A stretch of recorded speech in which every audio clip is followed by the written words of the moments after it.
नमस्कार। आप सभी का स्वागत आज के द हिंदू एनालिसिस में। आज है दिनांक 27 अप्रैल 2023 और हम उपस्थित हो गए हैं आपके लिए महत्वपूर्ण संपादकीय को लेकर के, जो आपके एग्जाम पॉइंट ऑफ व्यू से काफ़ी महत्वपूर्ण होते हैं। तो इसी क्रम में आगे बढ़ते हुए हम देख लेते हैं कि हमारे पास कौन कौन से आज टॉपिक्स हैं। ब्रीफ आइडिया ले लेते हैं, उसके बाद हम डिटेल्ड एनालिसिस करेंगे, वर्ड बाय वर्ड एनालिसिस करेंगे, जिससे कि आपकी इंग्लिश पर पकड़ अच्छी होगी, हिंदी पर भी पकड़ अच्छी होगी। अगर इंग्लिश पर पकड़ अच्छी हो गई तो किसी भी परीक्षा को निकालना आपके लिए बिल्कुल आसान हो जाएगा। तो बिल्कुल हमारे साथ आप सत्र में बने रहिए लास्ट तक और इस सेशन को एंजॉय कीजिए। और हाँ, हो सके तो साथ में एक पेन और एक नोटबुक अवश्य रख लें, ताकि कुछ जो वर्ड्स होंगे ना, इम्पोर्टेंट वर्ड्स, उसको आप नोट कर सकते हैं। तो चलिए अपनी जर्नी के स्टार्ट करते हैं। सबसे पहला जो टॉपिक है हमारे पास वो है प्रॉमिसिंग बिल। एक ऐसा विधेयक जिसमें कुछ वादे किए गए हैं, उसको लेकर चर्चा की गई है। उस विधेयक को देखो, एक होता है बिल होता है, एक होता है एक्ट। अगर कोई बिल वो होता है जो संसद में लाया जाता है और जो फाइनली पारित हो जाता है, वो कानून बन जाता है। तो अब ये बिल है, क्या बिल है, कैसा विधेयक है, उसको हम देखेंगे। और दूसरा है the challenge of reviving a sense of fraternity, अर्थात भाईचारे की भावना को पुनः जगाने में जो चुनौतियां हैं, उसको लेकर चर्चा की गई है। ठीक है, ये है। और तीसरा टॉपिक देखते हैं हम, सेकेंड इनिंग होप्स। बिल्कुल ये हम बहुत दूर चले जा रहे हैं, अब अमेरिका जा रहे हैं। अमेरिका की स्टोरी है। वहाँ के जो वर्तमान में राष्ट्रपति हैं जो बाइडेन, वो दोबारा बनना चाहते हैं राष्ट्रपति, दोबारा इलेक्शन लड़ना चाहते हैं, उन्होंने कहा है। उसको लेकर चर्चा की गई है कि उनकी जो द्वितीय पारी की जो आशा है ना, दूसरी इनिंग खेलने का जो विचार है उनका, उसको लेकर चर्चा है इसमें। चौथा टॉपिक है virtual digital assets. Virtual digital संपत्तियां जो होती हैं, उसमें भारत की का क्या रुख है, इंडिया स्टैंड, भारत का रुख, भारत की स्थिति, भारत का क्या विचार है उस पर, एंड द वे अहेड, और आगे की जो राह है, आगे क्या होने वाला है, आगे क्या किया जा सकता है, उन तमाम पहलुओं पर चर्चा की गई है।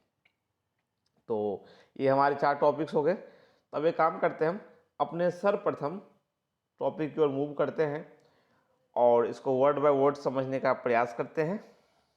ठीक है, चलो। Rajasthan initiative on gig workers welfare board heralds good tidings. देखो, राजस्थान मतलब जो जो इनिशिएटिव जो राजस्थान का है, ठीक है, गिग वर्कर्स वेलफेयर बोर्ड स्थापित करने की राजस्थान की पहल जो है वो अच्छी खबर है। ठीक है, ठीक है ना। गिग वर्कर्स वेलफेयर बोर्ड पर जो राजस्थान का जो पहल है ना, वो क्या है, अच्छी चीज़ है। with an estimated 80 million people employed in an industry built on the back of the smartphone revolution। अब देखो, लगभग 8 मिलियन की आबादी है जिसे रोजगार मिला हुआ है इस उद्योग में। किसमें? गिग वर्कर वाली इंडस्ट्री जो है, उसमें कितने लोग एम्प्लॉयड हैं? 8 मिलियन। 8 मिलियन मतलब 80 lakh. 1 million is equal to 10 lakh. 1 million में 10 लाख होता है, तो 8 मिलियन में 80 लाख। ठीक है, तो इतने लोग जो उसमें नियोजित हैं, एम्प्लॉयड हैं, जो कि मुख्यतः किसके कारण संभव हुआ है? स्मार्टफोन रिवॉल्यूशन, स्मार्टफोन में जो क्रांति आई है उसके कारण हुआ है। Gig work has become a major source of jobs for youth in India. भारत में यूथ के लिए गिग वर्क जो है एक बहुत बड़ा जॉब का सोर्स बन गया है। लेकिन ना, एक बार आप समझ लो कि गिग वर्क क्या है ना। मैं थोड़ा ब्रीफ कर दूं आपको। इसकी मुख्य मतलब एक तरह से ये समझिए आप कि इसकी जो मुख्य चर्चा में है ना, वो गिग वर्क की है। देखो, गिग वर्क को आप समझ लो आखिर ये है क्या। ठीक है, तो गिग वर्क ये है कि जैसे मान लो आप ऐसे आप ऐसे समझो, कर्मचारी होते हैं, अस्थाई होते हैं, परमानेंट, एक परमानेंट नहीं होते हैं। तो जो परमानेंट नहीं होते हैं और जिन्हें कंपनी जो है वो काम के आधार पर पेमेंट करती है, काम के बदले भुगतान, तो ऐसे कर्मचारियों को गिग वर्कर कहा जाता है। हालांकि ऐसे कर्मचारी गैर अस्थायी होते हुए भी कंपनी के साथ लंबे समय तक जुड़े रहते हैं। ये स्वतंत्र रूप से ठेके पर काम करने वाले कर्मचारी होते हैं, या फिर ऑनलाइन जो प्लेटफॉर्म है उसके लिए काम करते हैं ये, या फिर कॉल पर काम करने के लिए उपलब्ध होते हैं कर्मचारी। ऐसे कर्मचारी सब होते हैं। ठेका हट के कर्मचारी होते हैं, गैर अस्थायी अर्थात अस्थायी कर्मचारी होते हैं। और कर्मचारी कंपनी के बीच एग्रीमेंट होता है कि भाई जब आपको हम बोलेंगे तब काम कीजिएगा, ठीक है ना। और उसी काम के बदले ही कंपनी गिग वर्कर को भुगतान करती है, गिग कर्मचारी को। भारत में अभी बताया कितनी आबादी है गिग वर्कर की। और इस प्रकार ये ऑनलाइन फूड प्लेटफॉर्म, इसमें स्विगी है या फिर जोमेटो है, इस समय जो डिलीवरी बॉय का काम करते हैं, डिलीवरी एजेंट का काम करते हैं, ई कॉमर्स कंपनी है, ठीक है, मान लो ई कॉम है, उसके बाद फिर डिलीवरी है, बहुत सारी कंपनियां हैं डिलीवरी का काम करती हैं, सामान डिलीवरी का काम होता है, ये सब होता है। तो उस समय काफ़ी लोग जुड़े हुए हैं, ठीक है। तो इन कंपनियों के लिए भी गिग वर्कर महत्वपूर्ण हो जाते हैं। अब भारत में श्रम बल की पर्याप्त आपूर्ति है, भारत में डेमोग्राफिक डिविडेंड है, तो उसका यूज होता है। तो फाइनली आपने समझ लिया कि गिग वर्कर क्या है। अब देखो हम जहां तक पहुंचे थे उसके आगे चलते हैं। गिग वर्क भारत में बहुत बड़ा सोर्स बन गया है जॉब का यूथ के लिए। It goes without saying that in a country where informal labour and unemployment have defined the nature of the jobs market. देखो ऐसे देश में जहाँ अनौपचारिक श्रम और बेरोजगारी ने एक तरह से जो जॉब मार्केट को एक तरह से डिफाइन परिभाषित कर रखा है ना, एक व्यवस्था सी बन गई है, ठीक है, लास्ट डिकेट में, कि भाई गंभीरता तो है, बेरोजगारी तो है ना, अनौपचारिक श्रम तो है। तो वहाँ the gig economy has been a beneficial outlet of employment. वहाँ पे गिग इकोनॉमी जो है ना वो लाभकारी है रोजगार के मामले में, ठीक है भाई। वो कंपनी को काम चाहिए, गिग वर्कर काम करके देता है, और गिग वर्कर को पेमेंट चाहिए, पेमेंट कंपनी देती है उसे। This is specially in true of youth and migrant workers. देखो ये ना एक तरह से मतलब माइग्रेंट वर्कर जो प्रवासी श्रमिक होते हैं, मान लो बिहार से यूपी गए श्रमिक, यूपी से बिहार गए, बंगाल से बिहार गए, मतलब एक राज्य से दूसरे राज्य, या फिर यूथ, इनकी वास्तविकता है as they seek a ready and quick means of securing financial and flexible hours. देखो फाइनेंसेज और फ्लेक्सिबल आवर्स की उन्हें आवश्यकता होती है, किसको, इन माइग्रेंट वर्कर्स को और यूथ को। भाई इन्हें फाइनेंस चाहिए, वित्त चाहिए, और एक फ्लेक्सिबल आवर चाहिए, तो वो इन्हें गिग इकोनॉमी देता है, ठीक है, गिग वर्कर का जॉब इन्हें वो देता है। An option use by informal workers who have used gig for moonlighting, ठीक है। विद ग्रोइंग स्मार्टफोन यूज, यही मैंने बताया स्मार्टफोन में जो क्रांति आई है उसी का पर आधारित है यह। तो स्मार्टफोन का जो बढ़ता यूज है, प्रयोग है, and reliance on apps for daily needs and purposes, और जो डेली की ज़रूरतें हैं और उद्देश्य हैं उस पर जो एक तरह से उसके मामले में एप्लीकेशन पर जो आपकी निर्भरता बढ़ गई है, रिलायंस बढ़ गई है, डेली नीड्स मतलब दैनिक जरूरतें और पर्पसेज उद्देश्य के लिए स्मार्टफोन पर जो आपको निर्भरता बढ़ गई है, तो उसके मामले में देखो the gig economy is only set to flourish in terms of usages and opportunity. और जो इसके मामले में गिग इकोनॉमी क्या है भाई, यूज और मतलब प्रयोग और अवसर के मामले में आगे बढ़ेगी ही, आपको पता होना चाहिए। अब देखो डेली यूज के लिए या एसेंशियल आइटम्स के लिए हम तो भाई एप्लीकेशन पर निर्भर हो गए हैं। अब पढ़ाई भी करते हैं तो एप्लीकेशन के माध्यम से करते हैं, या फिर कुछ ऑर्डर करना होता है तो एप्लीकेशन के माध्यम से करते हैं, तो निर्भरता तो बढ़ी है। येट इंक्रीज कंपटीशन एवं प्लेटफॉर्म्स। अब देखो दूसरी बात, ये जो प्लेटफॉर्म है, ऑनलाइन सेलिंग प्लेटफॉर्म है ना, या मान लो पढ़ाई की सुविधा देने वाले प्लेटफॉर्म है, या जो भी हैं, उनके भी जो प्रतिस्पर्धा बढ़ी है, कंपटीशन बढ़ी है, और availability of a cheap labour force have led to a lowering of incentives. अब देखो, और चीप लेबर फोर्स मतलब सस्ते श्रम बल की उपलब्धता जो है ना, उससे क्या हुआ है, लोअरिंग ऑफ इंसेंटिव्स। क्या हुआ है, लोअरिंग ऑफ इंसेंटिव्स, इंसेंटिव्स में कमी आई है। गिग वर्कर्स को जो इंसेंटिव मिलता है, इंसेंटिव क्या होता है, मान लो गिग वर्कर ने अच्छा परफॉर्मेंस किया तो कंपनी ने खुश होकर क्या किया, उसे इंसेंटिव दिया, मतलब बोनस एक तरह से। मान लो आपने अच्छे काम किए तो 50 रुपये आज इंसेंटिव हो गए, 100 रुपये हो गए। तो इंसेंटिव कब हुआ है, क्यों, क्योंकि इन्हें क्या भाई, इन्हें आसानी से सस्ते में लेबर फोर्स मिल जा रहे हैं। As their workload and uncertainty of work hours have increase significantly relative to pay. और देखो भाई इंसेंटिव तो कम ही हुआ है, दूसरी बात ये भी हुई है उनके ना काम करने के घंटे, ठीक है, काम करने के घंटे की जो अनिश्चितता है, मान लो आज आपको 10 से 6 काम करना है, कल कर देगा 12 से 8, कंपनी पर निर्भर करता है ना, 12 से 8 कर देगा आपको कंपनी। हैव इंक्रीज सिग्निफिकेंटली, ये भी काफ़ी तेज़ी से बढ़ा है ना, पेमेंट के मुकाबले, which is also become insufficient for many, जो कि कई के लिए अपर्याप्त बन गया। मान लो अब इंसेंटिव कम हो गया, सैलरी किसी को पहले 15-20 मिलती थी, अब 10 मिल रही है, 10 में कहाँ से कोई मैनेज कर पाएगा अपनी फैमिली को, अपने आप को? इट्स क्वाइट डिफिकल्ट, बहुत मुश्किल हो जाता है। Adding this to the fact the gig workers are not recognised as workers, एक फैक्ट ये भी है बंधुओं कि गिग वर्कर को श्रमिकों के रूप में रिकॉग्नाइज नहीं किया जाता है, ठीक है, नहीं माना जाता है, but partners by most aggregating platforms and that they lack any social security related benefits due to them as workers. क्योंकि देखो जो पार्टनर्स इनके होते हैं, मतलब कंपनियां जो है इनकी हैं, ठीक है, तो वो क्या करती हैं, मतलब एक तरह से ये प्लेटफॉर्म जो है, जैसे मान लो स्विगी है, ब्लिंकिट है, या फिर अमेजोन है, फ्लिपकार्ट है, या कई सारे प्लेटफॉर्म हैं, मैंने उदाहरण के लिए नाम बोला है बस, कई सारे प्लेटफॉर्म हैं। तो वहाँ पे क्या है, सोशल सिक्योरिटी का अभाव है इनके लिए, वह काम करते हैं, या बेनिफिट का अभाव है, ठीक है, जो कि इन्हें वर्कर की तरफ मिलना चाहिए, श्रमिकों की तरफ मिलना चाहिए। Working conditions have increasingly harsh in industry that is no longer a fledging one. साथ ही वर्किंग कंडीशन भी काफ़ी हार्श हो गई है, मतलब विकट हो गई है इनके लिए।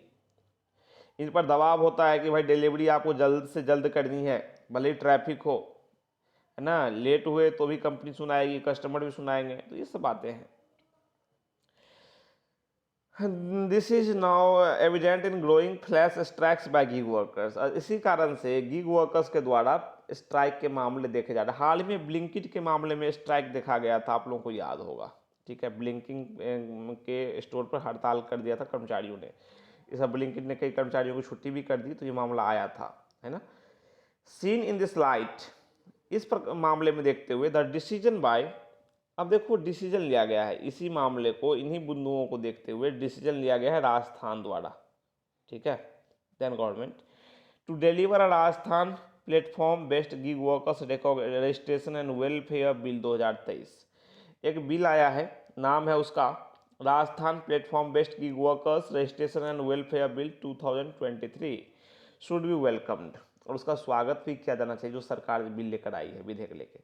Even if it will not be introduced before the assembly elections later this year. और देखो यहाँ तक कि इसे जो असेंबली इलेक्शंस होने हैं, ठीक है, इस साल बाद में होने हैं, उससे पहले इसे असेंबली में प्रस्तुत किया जाएगा, विधानसभा में रखा जाएगा।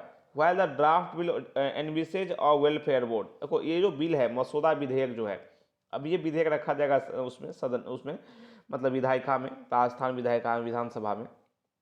इसमें एक वेलफेयर बोर्ड की परिकल्पना की गई है। वेलफेयर बोर्ड होता है कल्याण board, that will design welfare policies and their grievances of gig workers on a piece rate basis. और ये जो है पॉलिसीज जो है, वेलफेयर पॉलिसीज मतलब सुविधाएं वाली जो नीतियां हैं, या फिर उनके ग्रीवेंसेज, गिग वर्कर्स के शिकायतों सुनने के लिए, ठीक है, तो प्रावधान है, इसमें व्यवस्था की जाएगी, भाई उनकी शिकायतों को भी सुना जाएगा, उनका भी तो सुनने वाला कोई होना चाहिए। The specificities of the policies and how they might benefit the workers are still unclear. देखो हालांकि ये बातें सही है कि अब बिल की पॉलिसी की क्या विशेषताएं हैं, या फिर वे किस प्रकार से वर्कर को, मतलब श्रमिकों को लाभ पहुंचाएंगी, क्या क्या प्रक्रियाएं हैं, वो अभी भी अस्पष्ट है, बातें पूरी खुली नहीं है। The board is expected to work towards a social welfare corpus which will be financed by the cess on the digital transactions made by. अब देखो ये जो बोर्ड है, ये सोशल वेलफेयर कॉर्पस की ओर काम करेगा, जो कि जिसे वित्त कहाँ से प्राप्त होगा, सोशल वेलफेयर कॉर्पस को वित्त कहाँ से प्राप्त होगा, तो इसे फाइनेंस जो प्राप्त होगा उस उपकर से होगा, बाय सेस, है ना, जो कि डिजिटल ट्रांजैक्शन पर लिया जाता है, और जो कि किसके द्वारा किए जाते हैं, by consumers on the platforms that utilise the gig worker labour. अब देखो मान लो आपने स्विगी से कुछ सामान खरीदे, आपने पेमेंट किया, उस पर जो शेष लगे, उपकर लगे, उसी से पेमेंट वहाँ पर जाएगा। मतलब जिस प्लेटफॉर्म पे कंज्यूमर पेमेंट करते हैं, कुछ सामान मंगाते हैं, वहाँ से जो उपकर लिया जाएगा, उसी उपकर को वहाँ यूज किया जाएगा उन गिग वर्कर्स के लिए, ठीक है। This scheme is not unfamiliar, यह जो योजना है कोई अपरिचित योजना नहीं है। Platform workers in the transport sector in Thailand, Thailand में जो ट्रांसपोर्ट सेक्टर में जो प्लेटफॉर्म वर्कर हैं, या मलेशिया में भी, ट्रांसपोर्ट सेक्टर में जो प्लेटफॉर्म वर्कर हैं, तो इन्हें बेनिफिट मिलता है, हेल्थ और एक्सीडेंट इंश्योरेंस मिलता है इन्हें। उदाहरण के लिए इन्हें क्या मिलता है, हेल्थ एंड एक्सीडेंट इंश्योरेंस अर्थात स्वास्थ्य और दुर्घटना बीमा इन्हें मिलती है, as well as social security, साथ ही इन्हें सामाजिक सुरक्षा मिलती है, that is financed by a deduction of 2% for every ride, जिनमें कि 2% का डिडक्शन होता है एवरी राइड के लिए। रिसेंटली अभी हाल ही में जो केंद्र सरकार ने एक कोड पास किया है सोशल सिक्योरिटी पर, ठीक है, संहिता पास की है, one of 4 labour codes which also allowed for some social security for gig workers, जिसमें कि गिग वर्कर्स के लिए कुछ सामाजिक सुरक्षा का प्रावधान किया गया, ठीक है। 4 लेबर कोड में से एक की यहाँ पे बात की गई है, प्रावधान किया गया, but the scheme only remains on paper without proper implementation, लेकिन ये योजना जो है केवल कागजों पर ही रह गई है ना, क्योंकि इसका प्रॉपर इम्प्लीमेंटेशन, उचित क्रियान्वयन नहीं हुआ है, ठीक है। If Rajasthan pioneering draft bill takes off, अब देखो अगर ये सही से हो जाता है, राजस्थान का जो विधेयक है सही से इम्प्लीमेंट हो जाता है, आगे बढ़ जाता है, तो क्या होगा, अदर स्टेट्स जो दूसरे राज्य हैं, ठीक है, अगर मान लो ये अगर राजस्थान इसमें सफल हो जाता है तो दूसरे राज्य भी राजस्थान से प्रेरणा लेते हुए, ठीक है, कुड बी कंपेल्ड, एक तरह से मजबूर हो सकते हैं या एक तरह से ये क्या हो सकते हैं, आगे बढ़ सकते हैं, ठीक है।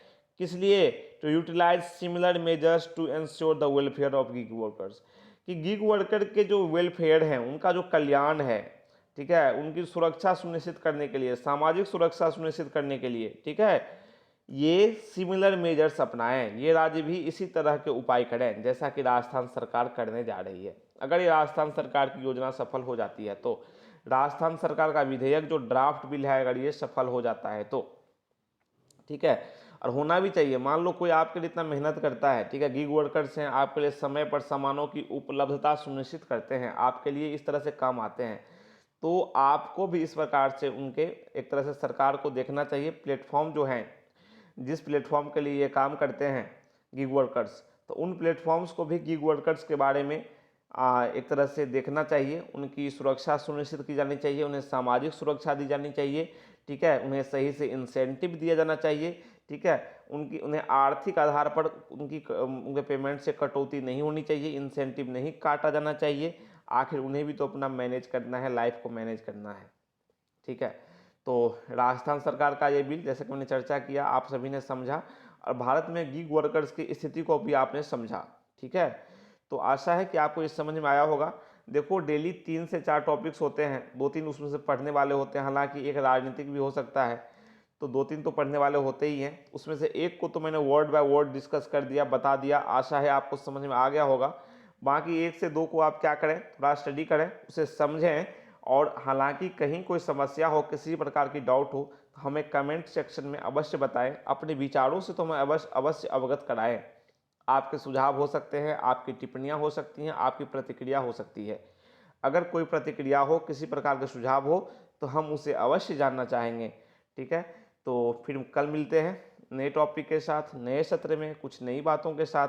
तब तक के लिए आज्ञा दीजिए और कहिए नमस्कार, थैंक यू।